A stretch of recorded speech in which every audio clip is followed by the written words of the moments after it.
Ads లేకుండా latest episode చూడండి. నాతో ఏం చెప్పలేదు, పిల్లల్ని పట్టించుకోలేదు. మరో లోకానికి వెళ్తున్న మనిషిలా వెళ్ళిపోయారు. అంటే అప్పుడు బావగారి ముఖంలో భయం కనిపించిందా? లేదు. భక్తి, గౌరవం లాంటివి కనిపించాయా? అంతకు మించిన భావం ఏదో నేను సరిగ్గా చెప్పలేకపోతున్నాను పెద్దమా. అది భయమో కాదు, భక్తి గౌరవం కూడా కాదు, ఇంకేదో. అది నాకు తెలియట్లేదు.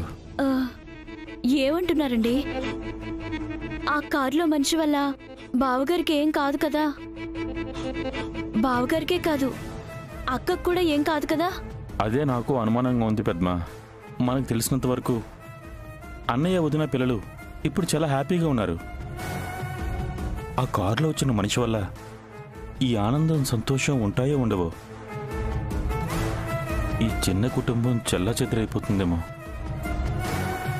జరగకూడని పెద్ద ప్రమాదం జరుగుతుందేమో. ఇదంతా నా భయం, అనుమానం మాత్రమే.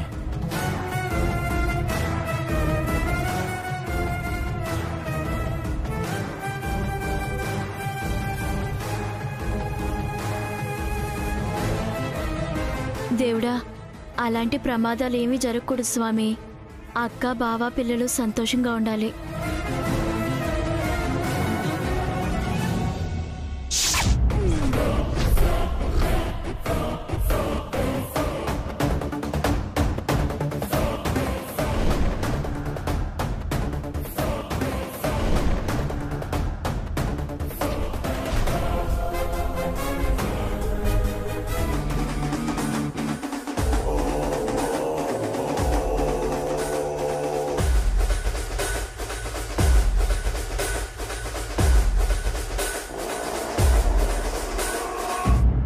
వసు, ఇలా వచ్చావేంటి?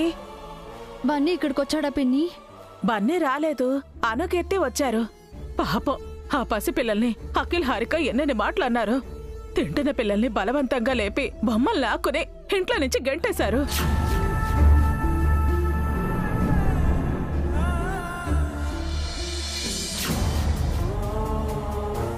మీ అత్తయ్య నోటిని, నా నోటిని కట్టి పడేశారు. పావని, భాస్కర్ని మాట్లాడనివ్వకుండా చేశారు. చాలా బాధ అనిపించింది వసు.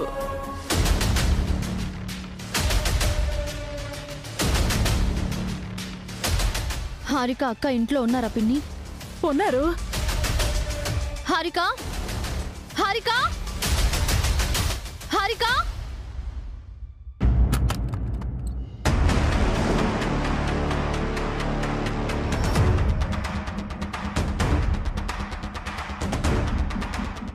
వసు, ఏంటిలా వచ్చావు?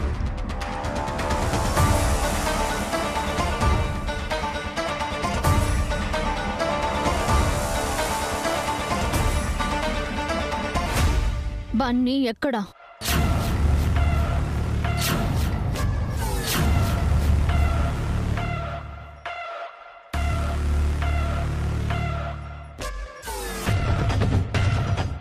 నాకేం తెలుసు?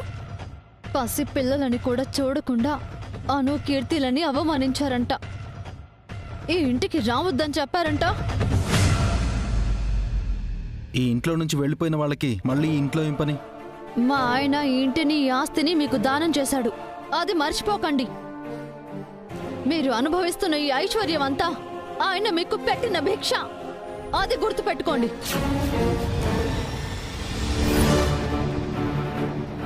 అలాంటి మనిషి అను సర్జరీ కోసం డబ్బులు అడగాలని మీ దగ్గరకు వస్తే ఆయన్ని అవమానించారు. మీరసలు మనుషులేనా?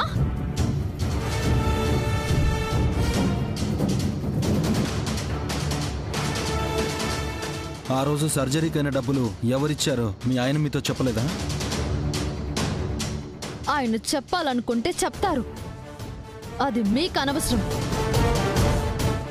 బయటికి చెప్పకూడని రహస్యపు మనిషివో అది కనుక్కోండి. అదంతా మీకు అనవసరం. అను, కీర్తిలను మీరు అవమానించారన్న కోపంతో బన్నీ ఇంటికొచ్చినట్టు తెలిసింది. బన్నీ ఎక్కడున్నాడో మర్యాదగా చెప్పండి. మాకు తెలీదని చెప్పాంగా. వాడు వచ్చాడు, వెళ్ళిపోయాడు. అంతకు మించి నాకేం తెలీదు. ఇందాక రాలేదన్నావు, ఇప్పుడు వచ్చి వెళ్ళాడు అంటున్నావు.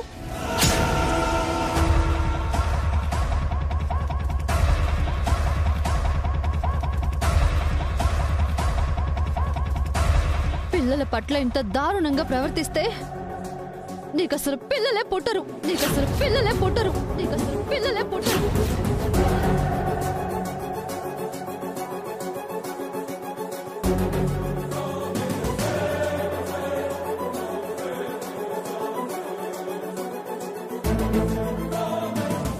శపిస్తున్నావా?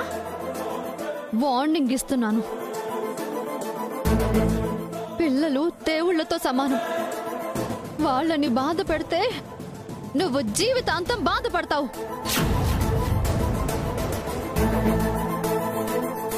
జరిగిపోయిందేదో జరిగిపోయింది వసు. బన్నీ ఇంటికొచ్చాడేమో, వెళ్ళి చూడు. ఏంటి బావగారు, ఏంటక్క, మీరు కూడా అను కీర్తిలని ఆదుకోలేకపోయారు కదా?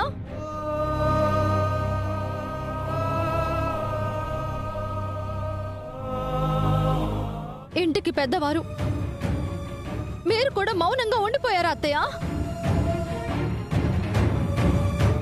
ఇంతమంది కలిసి ఇద్దరు చిన్న పిల్లల్ని, అభం శుభం తెలియని ఆడపిల్లల్ని ఏడు పెంచి పంపించారే. ఆ పిల్లలని కన్న తండ్రి ఎంతలా కుమిలిపోయి ఉంటారో. మీకు ఆస్తంతా ఇచ్చేసి తన కన్న బిడ్డల్ని మీ దగ్గర అడుక్కునేలా చేసినందుకు ఎంత వేదన పడి ఉంటారు. ఒక్కసారి మనసుతో ఆలోచించండి.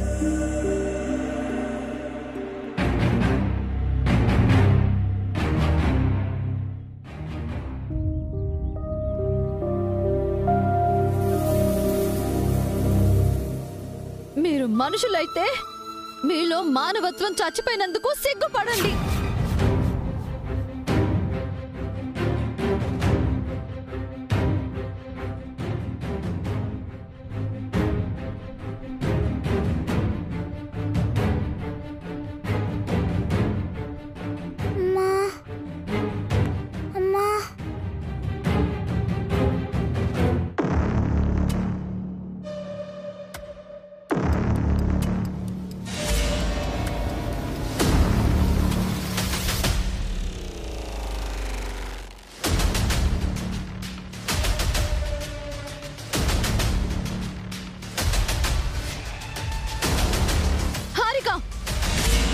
బన్నీ ఎక్కడా? బన్నీ ఎక్కడా? బన్నీ ఎక్కడా?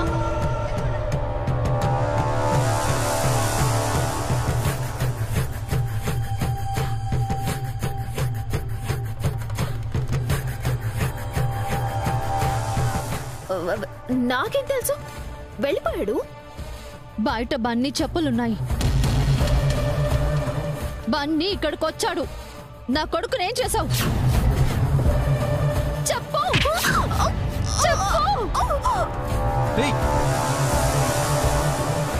నిజం చెప్పకపోతే చంపేస్తాను. చెప్పు.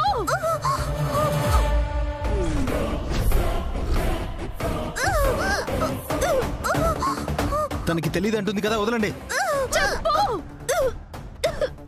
చెప్పు. నిజం చెప్తావా నా చేతిలో చస్తావా? చెప్పు.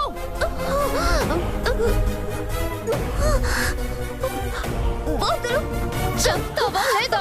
చెప్తాను, చెప్తాను, చెప్తాను. చెప్పు, చెప్పు. స్టోర్ రూమ్ లో ఉన్నాడు.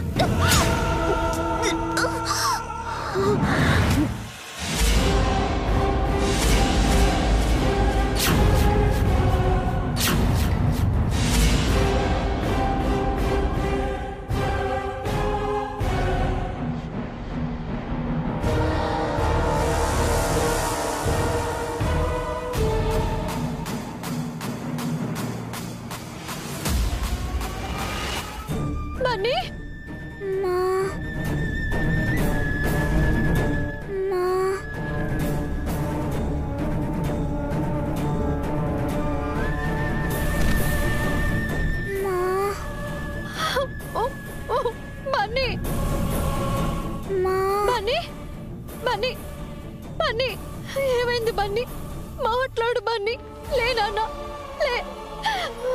బన్నీ మమ్మీ బన్నీ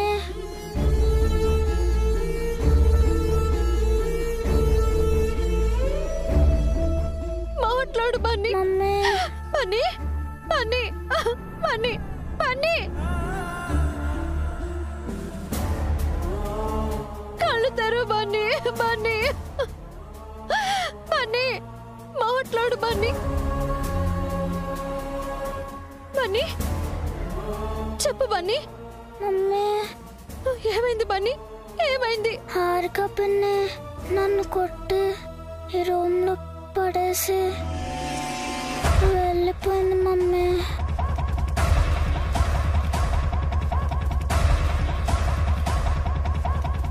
బన్నీ పద.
నువ్వు నిజంగా మనిషివి కాదు హారిక, ఆడదానివి కాదు.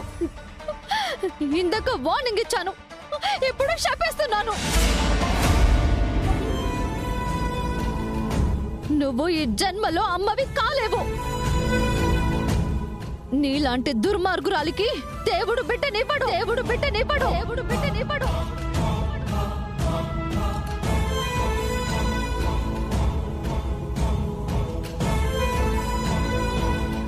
నువ్వెంతకింత అనుభవిస్తావు. ఈ పాప ఊరికే పోదు. నా ముగ్గురు పిల్లల్ని బాధ పెట్టినందుకు సర్వనాశనమైపోతావు. సర్వనాశనమైపోతావు. సర్వనాశనమైపోతావు. పద బన్నీ.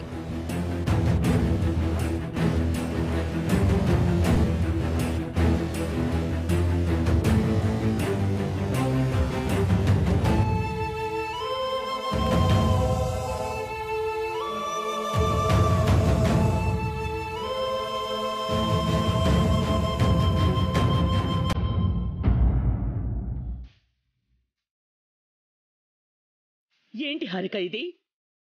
చదువుకున్నావు, ఇదే నీ సంస్కారం? ఛీ! మృగం కంటే హీనంగా ప్రవర్తించావు. అసహ్యం వేస్తోంది.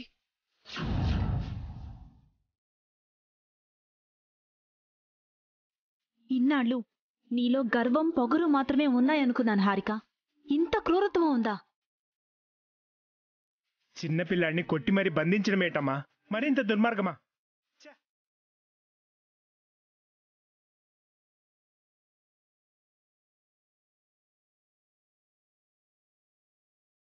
ఒసే, నాకొకసారి పెళ్ళైంది, మొగుడు చచ్చిపోయాడు.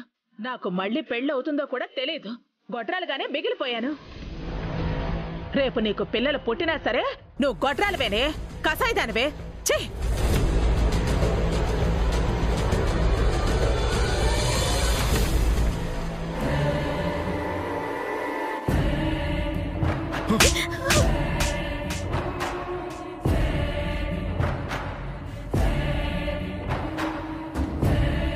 ఎందుకే ఇలా చేసావు?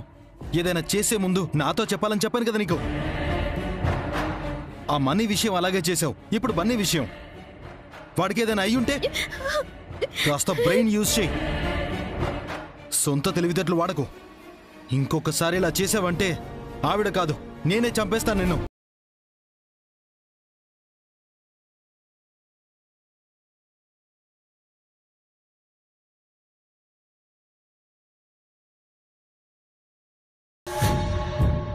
వసే వసుంధరా, అందరితో నన్ను తిట్టించావు కదూ, నా ఆకలితో నన్ను కొట్టించావు కదూ. అటు ఫ్యాక్టరీలో ఇటు ఇంట్లో నన్ను ఇన్సల్ట్ చేసావు కదూ. నువ్వు నీ భర్తతో ఎలా హ్యాపీగా ఉంటావో చూస్తాను. ఈ హారిక అంటే ఏంటో నీకు చూపిస్తాను.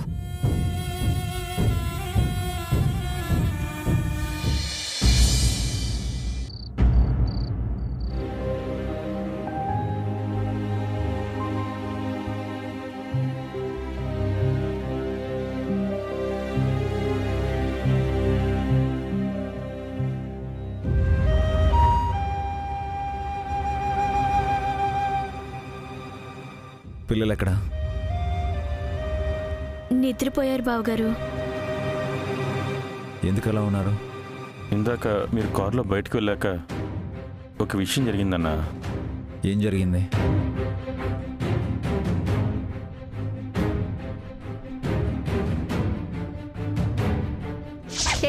మర్యాదగా బయటకు వెళ్ళండి. అంత గతులేని వాళ్ళు పిల్లల్ని ఎందుకు అనాలి? వెళ్ళండి, మళ్ళీ మా ఇంటికి రాకండి.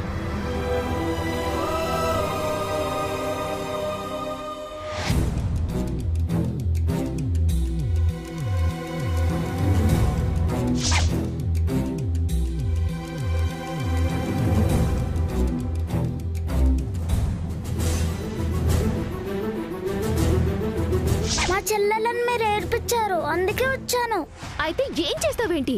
మా చెల్లెళ్ళ టాయ్స్ అన్నీ తీసుకెళ్ళిపోతాను. లోపల అడుగు పెట్టావంటే కాళ్ళు రెండు విరగొడతాను. అమ్మా!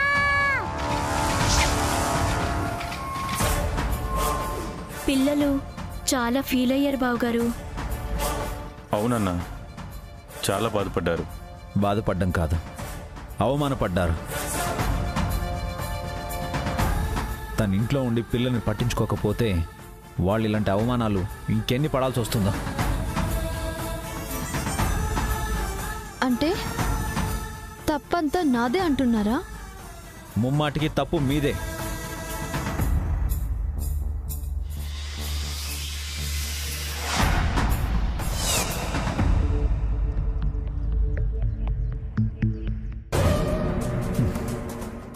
మీరు ఆ ఫ్యాక్టరీలో పనిచేయాల్సిన అవసరం లేదు. ఎలక్షన్స్లో పోటీ చేయడం అంతకన్నా అవసరం లేదు. వెంటనే మీ నామినేషన్ వెనక్కి తీసుకోండి. ఫ్యాక్టరీలో పని మానేయండి. అసలు ఏం మాట్లాడుతున్నారండి? దానికి పిల్లలు అవమానపడ్డానికి ఏంటి సంబంధం?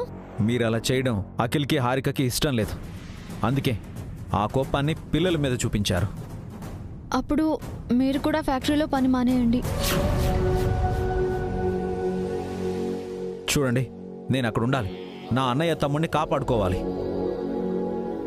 అయితే నేను కూడా అక్కడే ఉంటాను. మీ పరువుని గౌరవాన్ని నేను కాపాడుకోవాలి. చూడండి, నన్ను నేను కాపాడుకోగలను. అంటే నా అవసరం మీకు లేదంటున్నారా?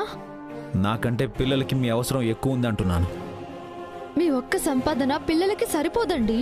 ఇప్పుడు వస్తుంది చాలకపోతే డే అండ్ నైట్ కష్టపడతాను. నేను సోమరిగా ఇంట్లో కూర్చోవాలా?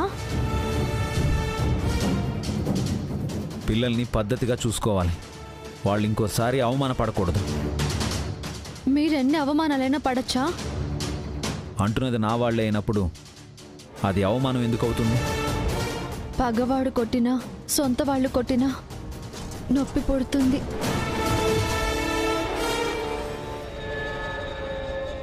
ఏదైనా నేనే ఫేస్ చేస్తాను. దీనిలో మీరు ఇన్వాల్వ్ అవ్వద్దు ప్లీజ్. మిమ్మల్ని ఒంటరిగా వెళ్ళనివ్వను. చూడండి, స్ట్రైట్గా చెప్తున్నాను, మీరు ఫ్యాక్టరీలో పనిచేయడం నాకు ఇష్టం లేదు. ఎలక్షన్స్లో పోటీ చేయడం అస్సలు ఇష్టం లేదు. దయచేసి మానుకోండి, లేదంటే నేను మీ చేతి భోజనం తినాను. ఆఖరికి మీ చేత్తో వాటర్ ఇచ్చినా తాగను.